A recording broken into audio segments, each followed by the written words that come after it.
മതിലകം 7-ാം വാർഡിൽ നവീകരിച്ച വെട്ടുകുളം റോഡ് നാടിന് സമർപ്പിച്ചു. MLA ഫണ്ടിൽ നിന്നും അനുവദിച്ച 18 ലക്ഷം രൂപ വിനിയോഗിച്ചാണ് റോഡ് നവീകരിച്ചത്. E.T. ഡേസൻ MLA ഉദ്ഘാടനം ചെയ്തു. ഗ്രാമപഞ്ചായത്ത് പ്രസിഡന്റ് സീനത്ത് ബഷീർ അധ്യക്ഷയായി. Vice president T.K. Raju, block vice president Hafsa Ofoor, panchayat standing committee ചെയർപേഴ്സൺമാരായ M.K. പ്രേമാനന്ദൻ, സുമതി സുന്ദരൻ, പഞ്ചായത്ത് അംഗങ്ങളായ സാംസാബി സലീം, രജനി ബേബി, സഞ്ജയ് ശർക്കര, മാലതി സുബ്രഹ്മണ്യൻ, CDS ചെയർപേഴ്സൺ സിബി തുടങ്ങിയവർ സംസാരിച്ചു. ഇനിയൊരു മാസം കഴിഞ്ഞാൽ വളരെ വേഗത്തിലുള്ള പണി നടന്നതായിട്ട് നമുക്ക് കാണാൻ കഴിയും. അഴീക്കോട് രണ്ടാമത്തെ പണി പ്രധാനത് നമ്മുടെ തീരപ്രദേശത്തുള്ള ആളുകൾക്ക് വീട് നിർമ്മിച്ചു കൊടുക്കലാണ്.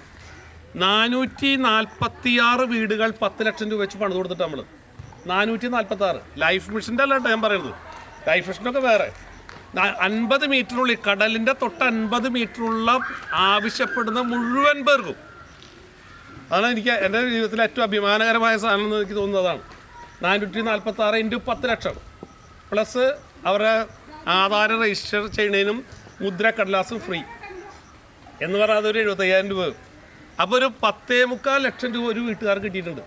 ആ പദ്ധതി നമ്മൾ പൂർത്തീകരിക്കണം. എനിക്ക് തോന്നുന്നു കേരളത്തിൽ തന്നെ ഏറ്റവും ആദ്യം പുനർഗേഹം എന്ന് പറയുന്ന പരിപാടി ഏറ്റവും വിജയകരമായി പൂർത്തിയാക്കി പോകുന്ന മണ്ഡലം ഏതായിരിക്കും?